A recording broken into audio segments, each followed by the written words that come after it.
Hey everybody, happy Friday. It's Jim and Sean here. Last night, Sean, but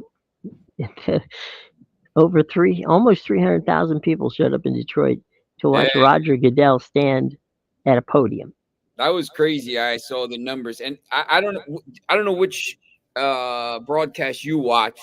I watched the Pat McAfee and Bill Belichick show. Okay, Yeah, what that was fantastic. Bill Belichick was really funny, really insightful. hmm The show was they had a guy called Mad Mel on. He's presenting right, Mel Kiper.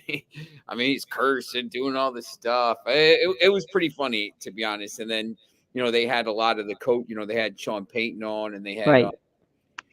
it was pretty interesting. I mean, McAfee is massive, obviously hmm WWE, and he's all over the place. He gets these guests on, and you know it. They knew the picks before anybody else did, so Yeah, it was pretty interesting. So they had the yeah, big board and everything, Field Yates. But there were some interesting picks, that's for sure. yeah. I think most of us were a little flummoxed at what the Falcons did by taking Michael Penix. Did Yeah, Mark Echo was saying the other day though he likes Penix, right? He said he actually yeah, liked. he did, but he didn't like him in Atlanta. Yes, it's like if they didn't just sign a quarterback for $150 million, I think it would have been interesting. Maybe a more interesting Right. pick. I think because there's a chance he's a pretty good player, especially with that talent around him. Yeah, But you know, you just signed Kirk but you're Cousins. not. I mean, evidently, and this is what Arthur Blank called. Um, he called Kirk Cousins and said, "Kurt, you're our starter, but we're getting Penix because he's available." Now, in fairness, as much as I like Michael Penix probably would have been available at the second round. Yeah, and they you think they'd maybe want to try to get some guys here to help them out. Although they have the 43rd pick, and just looking at the mock draft for round Right. two, there's some very talented players still on the board, hmm especially cornerback position, which they maybe they have him taking linebacker. There's a Edgerrin Cooper still on the board. So yeah, it's I thought it was interesting. Yeah, Um, well, especially when you've got Raheem Morris, who is your new head coach, who's a defensive guy, and you basically gave up on the kid from Cincinnati who you drafted, you know, 2 years ago, and now you're coming back to the well. It just didn't seem like a good fit. And then Bo Nix to Denver, I thought was an interesting pick. Um, I like Bo Nix, but I'm not sure that he's a Sean Payton kind of guy. that was a need pick, I think, at that point. Yeah, I guess could have been But panic yeah, yeah, but that we're not going to get a quarterback. yeah, yeah, exactly. So the funny thing is, and you and I've been covering this for so long that it becomes kind of second nature, and that is the real steals and the people who more often than not are your stars come in the second to fifth rounds of this draft of any draft actually. You get good value, and there's plenty of guys to be choosing from.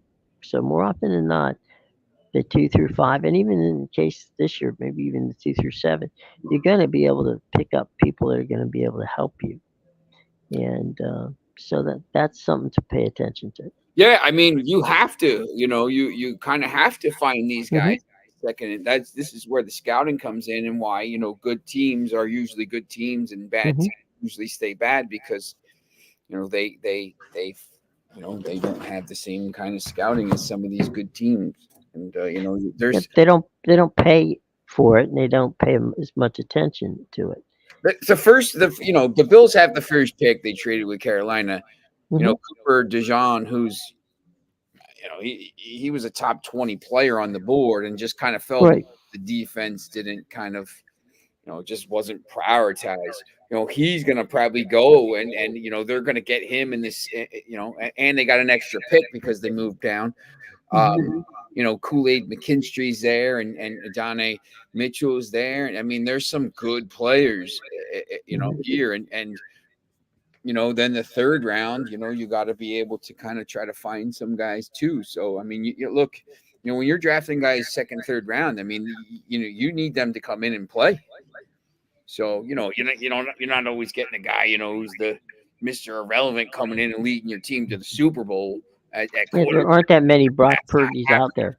Yeah, that's not happening too often, but it does.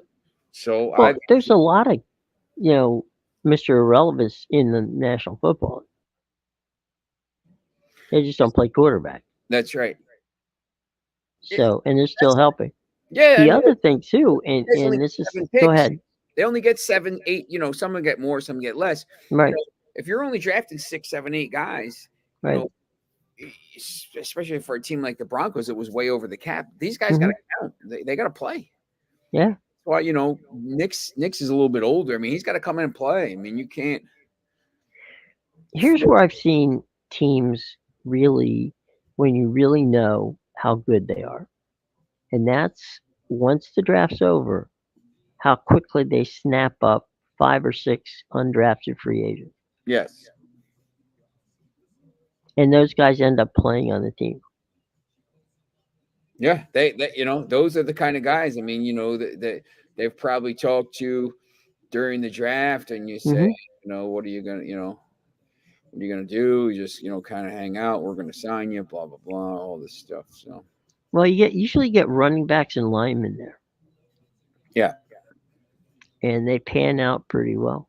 So, if you're no matter what fan you are of what team, if you didn't get your player today, last night, chances are sometime between now and Sunday, they'll get some players that are going to hopefully make your team better.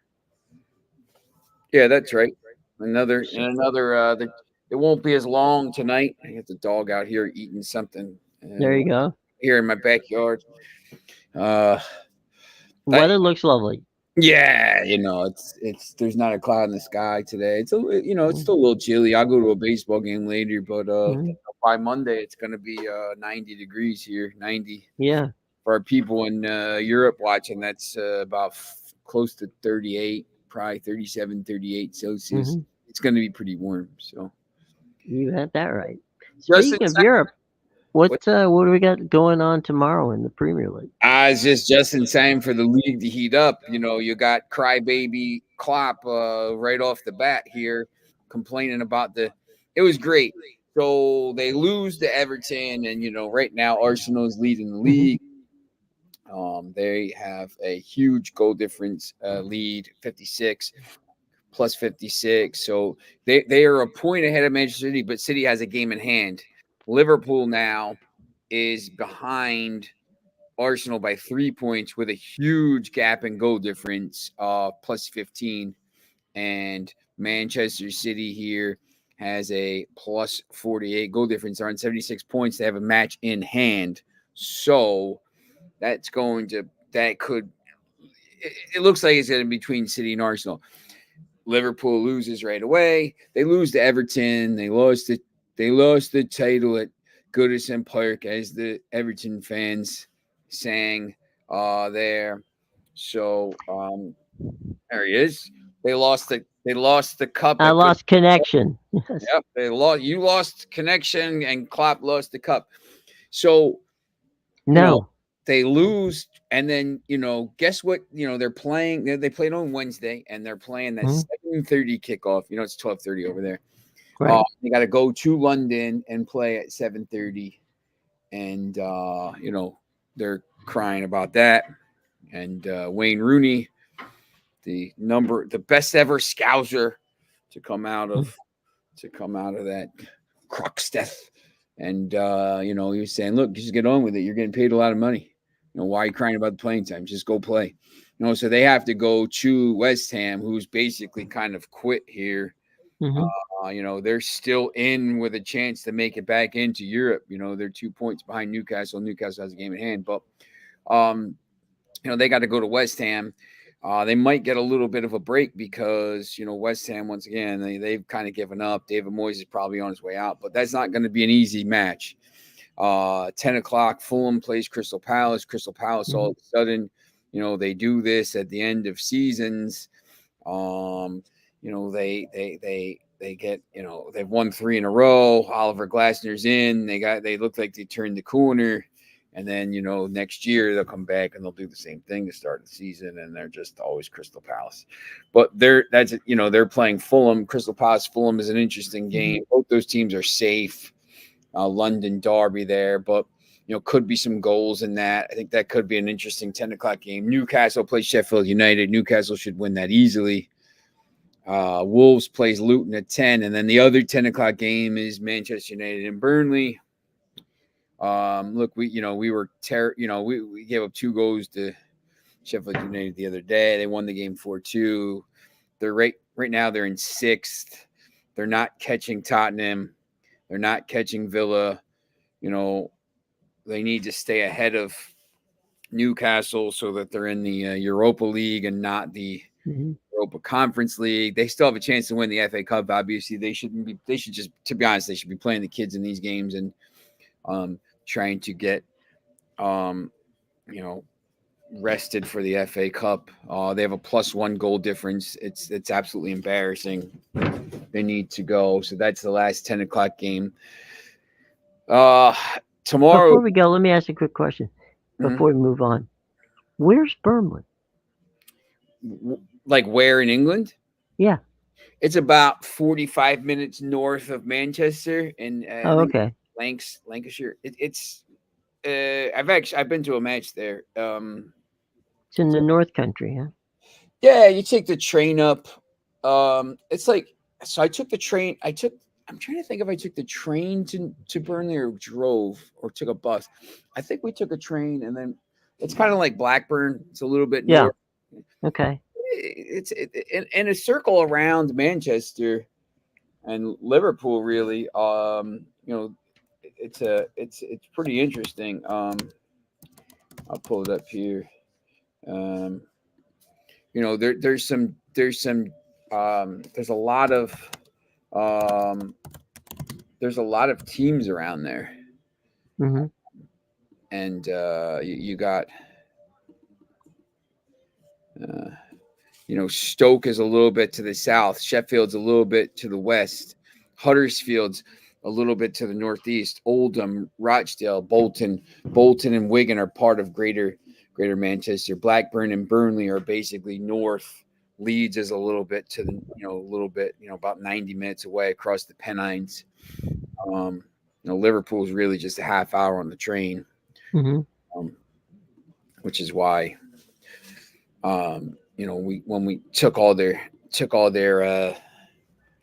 it's back in the Industrial Revolution. They built that canal to kind of take the shipping from Liverpool. That's why Liverpool and Manchester don't like each other. Well, and Leeds don't like each other because one's the white roses and one's the red roses. It goes like all this stuff is England's been Right. war for 100 years, 1,000 years, Right. 5,000 years. Tomorrow's interesting though because it's one of these. There's not a lot of days like this. I mean, we were talking before we came on about how you can watch matches all the time. Mhm. But there's a 7:30 match, 4 10 o'clock matches, a 12:30 kickoff. These are all Eastern time. Everton plays Brentford, which is interesting because Everton's still kind of in the middle of this thing. I think they're probably going to be safe. And then Aston Villa plays Chelsea at 3, which is a really interesting game. Um, there's no Monday game, there's no Friday game, so they put that late game on. It's basically an 8 o'clock game there at Villa Park, and Villa here Mhm. has a chance. They're in 4th, and they're 6 points clear of Tottenham. Tottenham has Mhm. 2 games in hand, but if they win, they basically go 9 points clear. Remember, 3 matches in hand, Mhm. but you know obviously I'd rather have the points on the board than the matches in hand. Yeah. The That's other thing too is you just said that they start at 3. So let's assume for the moment that they get over at, I don't know, 5:30, right? Hmm. By the time you can have, you could have been watching, uh, football from, early in the morning to 5-ish. You can have your dinner or get something and then pick up the MLS or whatever you want, in South America starting at 7. Yeah, because just looking at the MLS schedule tomorrow, you got one, two, Mhm, three, four, five, six, seven, eight 7:30 kickoffs tomorrow, right. all down the East Coast, basically. There's one early kickoff at 1:45, and then you got 7:38. There's a few 8:30 kickoffs, and then there's a 10:30 kickoff. So basically, you can start watching at 7:30 in the morning and not have to leave your couch. Mhm. I would strongly suggest that you get up at least a few times and do some stretching if you're gonna be on the couch that long. Yeah, it's not advisable. There's a lot of times when tomorrow it's going to be kind of nice out, and Mhm, I don't have anything kind of to cover. So, mhm. yeah, I'm going to get up at 7 and watch matches all day. But it never really works out like that. I'll Well, watch, I'll watch the early match and yeah. write some stuff, and then I'll obviously watch Manchester United, and then Mhm, at 12, after Manchester United ends and before the 3 o'clock mhm, match. In that 3 hours, I usually probably go do something unless it's a match I really want to kind of watch. I usually have a game, so mhm. I sometimes what I will do when you're talking about getting outside or doing something else, I'll just throw my earbud in, pick it up on my, here, app on my telephone and just still it's there. It's just in my pocket as I, tootle around to, hither and yon, whatever needs to be done. yeah, I'll have it on Sirius XM or something like that. Mhm. But Yeah. yeah, and then Sunday is Bournemouth Brighton early. Brighton's about Mhm. they've kind of same thing, kind of on the beach already. Bournemouth's been pretty good. Spurs Arsenal, massive, massive, massive game. Um, Nottingham Forest, Manchester City. So remember, we said Villa beats Chelsea. Chelsea basically has fourth place here, in their hands. I mean, they got to go to Villa. Villa could take a 9-point lead, and then Spurs play Arsenal, and then Spurs play Chelsea on Thursday. Um, before and then Spurs play Liverpool. So basically, before Villa plays another game, Spurs will have played two, and then they play Liverpool next weekend. So I would expect Villa probably finishes fourth. I think Spurs, they're not winning all these games. I don't think they're gonna win. I don't know if that they can beat Arsenal at Chelsea, Liverpool at Liverpool, um, at City. Oh, I'm not sure they're winning. They got Burnley in between there, but for their next 5 games, they're not winning. Then they got to go to Sheffield United. That's a win, but they're not going to win those games. So, I would think Villa will probably make Champions League, which is big for them and their project. Obviously, Emery just signed on, so good for my guy Paul Dowling over there, and they call him Fraggles. Huh. Yeah, good for him. He gets to go to European, get matches and stuff. So, and look, and remember, Villa is in the semifinal of the Conference League, and that final is in Mhm. Greece on the 29th of May. So, Villa still has, if Villa finishes top four, if they finish fourth and win a European Cup, you know, you're not getting a much bigger season than that in the league right now. So, Mhm. yeah. Definitely a plus. Yeah, and it's they I said yesterday they announced that the 18th June 18th they'll announce the schedule for next year, and it's just amazing, like just with the NFL. I mean, the season isn't so far away, but it's never really like out of your consciousness for very long. Like, oh yeah, what happened to the NFL? You know, Mm. some of these other sports, I feel like you're kind of like. basketball. I mean, it just, once the finals are done, you just don't really hear much about it until the season's Mhm. about to start. Um, but the NFL, Premier League, Champions League, stuff like that. I mean, the Champions League um, qualifying, I think is June, I think you're right. Yeah. and it's a new Well, we have the Olympics this summer as well. the Olympics. Yeah, the final is I guess it's going to start in yeah, it's ridiculous. It starts on June 18th. So the draw day is June 18th. The first leg is the 9th and the 10th and 16th and 17th. Obviously, the playoffs, the real kind of qualifying isn't until after the Euros. So you got the Euros this summer. You got the Copa America. You got the Olympics. It's just going to be a lot of stuff going on. Well, and you know, I'm not so sure what's your thoughts on soccer, the Olympic soccer situation. I mean, I mean, it's not as big as any of the major it's cups. U23. I mean, that's the thing. I mean, it's U23, and it's I'm trying to see when the dates are. So July 26th to August 11th. A lot of these teams don't, like, the Euros go from um June 16th until July 14th. So it's after the Euros, but like some of these kids will want to try to play, and for Hmm. both, and the clubs will start blocking them. Like, no, you can't play in the Olympics, man. We need you to come back. Hmm. Um, you know, it was real big when it was in Brazil, and Neymar wanted to play, and Hmm. they actually did. He won the gold medal and stuff like that. Right. Um, but I think maybe make it a. It's U23, and half the countries can't even get in and stuff. You got to qualify and stuff like that. So, I mean, I'll watch it if there's nothing else on, but I'm Hmm. not a huge Olympics guy. I like this. I like the track and field. Maybe Hmm. I'll watch a little flag football because it's new, and I cover that and stuff like that. But Right.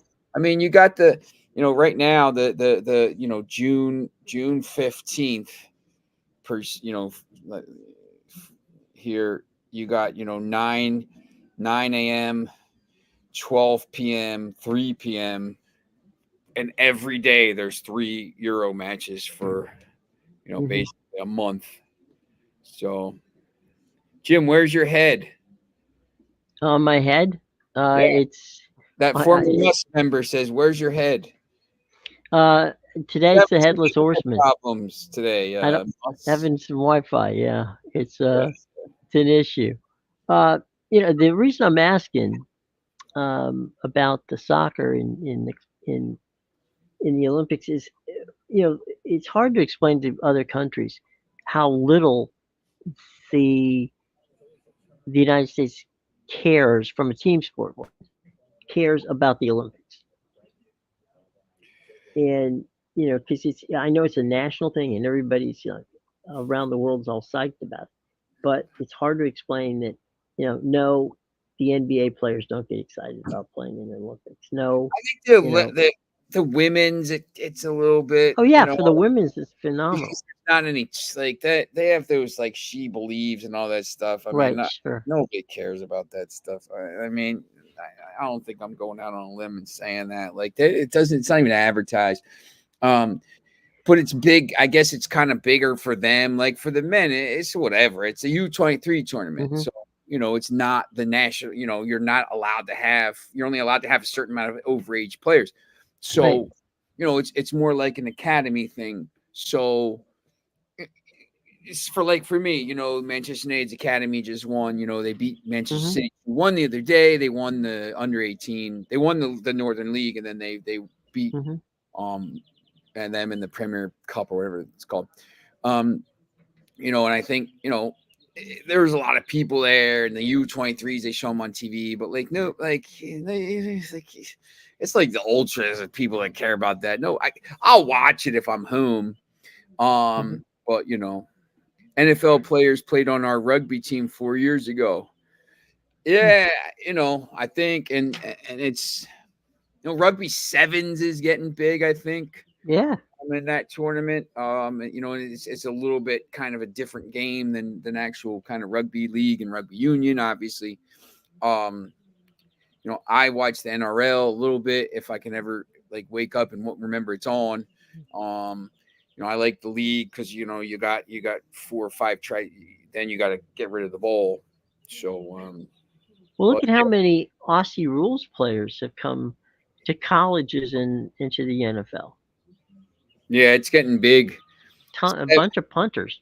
Yeah, sevens is way different. I mean, Yeah. sevens is like just the quick, quick, quick, quick, quick. Like it's all the quick players. I mean, the Hmm. 15s obviously the it's a little bit more the scrums and the bigger guys, and it's a slower game and stuff like that.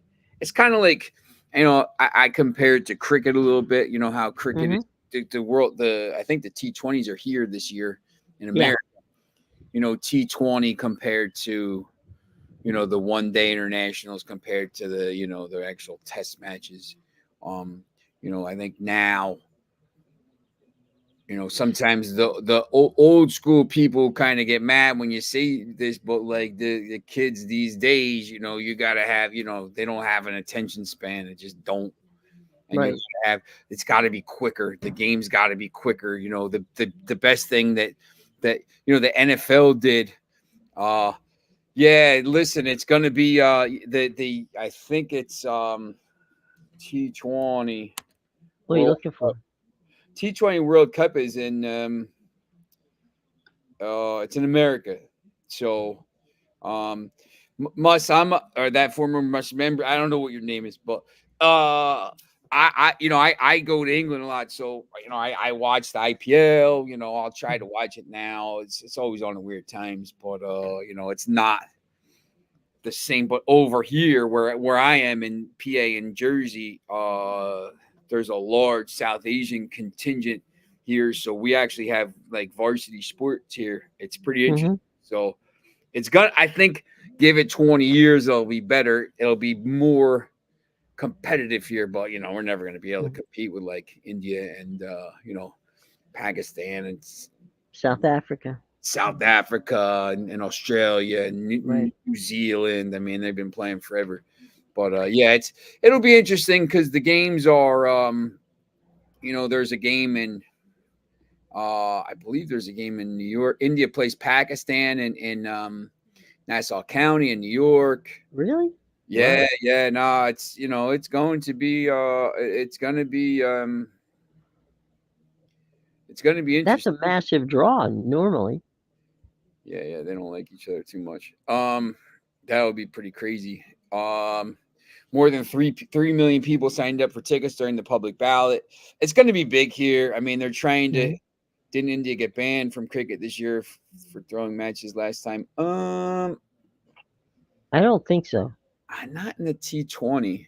I mean, no, I don't think so. Not in the test matches. So the ticket, it's here and it's in Antigua and Barbuda, Barbados, so Trinidad and Tobago. So like it's the Caribbean and the U.S. hosting, but Dallas is having some matches, New York is having some matches. Where Uh, are they playing? they have cricket ovals. Okay. It's becoming big around here. No, I know. I from from an audience standpoint, Oh I yeah, was from just the trying to Olympic. figure out how could you know I've seen the cricket stadiums in Australia and in England and they have some you can seat 20, 30,000 and I'm just curious as to what the ovals look like. Anyway, I had a funny story from a friend of mine who I was trying to explain cricket to and the pitcher pitches the ball just like baseball, that sort of thing. And trying to draw the analogy, and he's like, Well, they're down 126-3. Don't they have relief pitchers? And I'm like, no, it's 126-3. The other side's not really worried at this point. They can make that back up. I just posted that in there. Yeah, they had some governance issues a couple years ago, so they were going to get banned. And I think they solved it, but it had more to do with like the governance issues. I believe it looks Yeah. like it's the BCCI, I believe it's called, is not the most. They played a season of the Indian Premier League in Dubai. Like they don't, it's they just, Go where the money's at. yeah, they're not. It's whatever. But All right, look, we're coming up on 2:40, and yeah, I know you got some time. You got to get going here, buddy. that's right. Um, is there anything you want to promote from a standpoint of stories or upcoming places where they can see Sean? And of course, we're going to be launching this Capital Sports and Entertainment venture very, very soon. We hope that you're all going to be with us, and Yeah, Sean and I have some surprises for you. So that'll be stay soon. tuned. Yeah, that'll be soon. I'll be covering a lot of golf next week at the Mercer County Golf Tournament, and Hmm. I might. It's a Champions League week next week, so I may, I might be on by the book bets in Washington D.C. It's on NBC Sports, Washington. What do you think about? He wants to know, what do you think about the Pac-12 dissolving? I'm sorry about it because honestly, I thought it's terrible to see a league that's been around for 130, well, 120 years, and they're gone, and it's their own stupidity that comes through it. And I wrote an extensive column about it in Bloomberg. I'm sorry, in Forbes. So just kind of Google it. It's their own fault. I mean, they got greedy and really this whole thing just kind of fell apart. And I'm sad because you know what? I'm a traditionalist. I like regional conferences. I don't care for these things where you've got these, you now have the Big Ten with teams in Los Angeles and teams in Maryland. And New York and New And Jersey. yeah, I'm sure that I can't wait to rush to Piscataway to watch UCLA and Rutgers play. Yeah, it's too It much. Uh, it's nuts. just I make mean, look, just make a whole, just make it all one, and go for just make it all one, north, east, southwest, whatever, and just yeah, do, well, yeah, I like the regionality of the conferences, and now the identity of these conferences. The joke is, all right, fine, it's the Big 12. Well, guess what? It's 16 teams in the Big 12. Look at the same with the Big 10. I mean, not you're Rutgers. getting away from it. Not I will say this though, Rutgers basketball is going to be pretty interesting this year. They got two of the top 5 recruits. But look, if Rutgers plays UCLA in football, come on, man. Well, I'm just saying that Rutgers, if they want a super league in football, which is what they're doing. This is not they're not doing it for anything else. Build the super league out of pick your 40 best teams or whatever, and build your league out of it.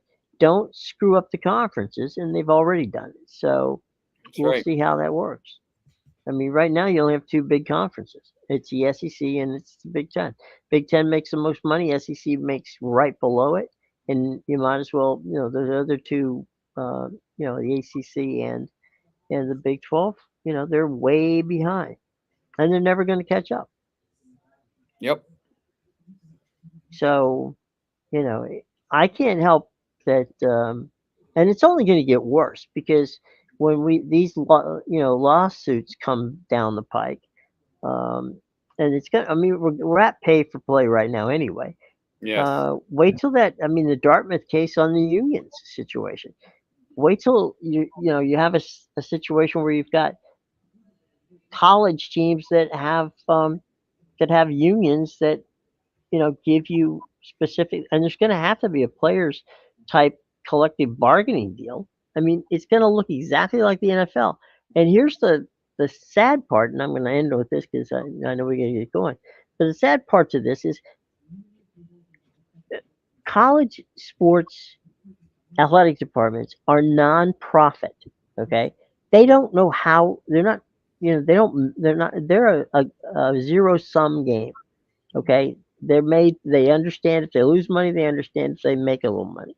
They're not built the way that it's going to take to make this successful on every campus. So you're going to have teams making $100 million, who are still going to be in the hole.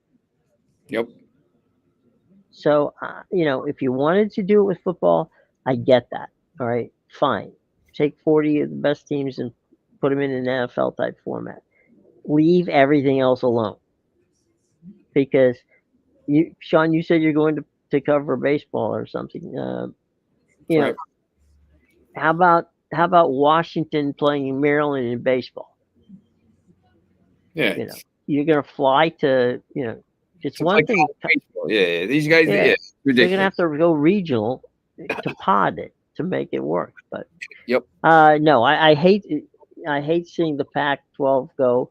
Just like I hate seeing you know some of these teams leave one conference for the other. Yep.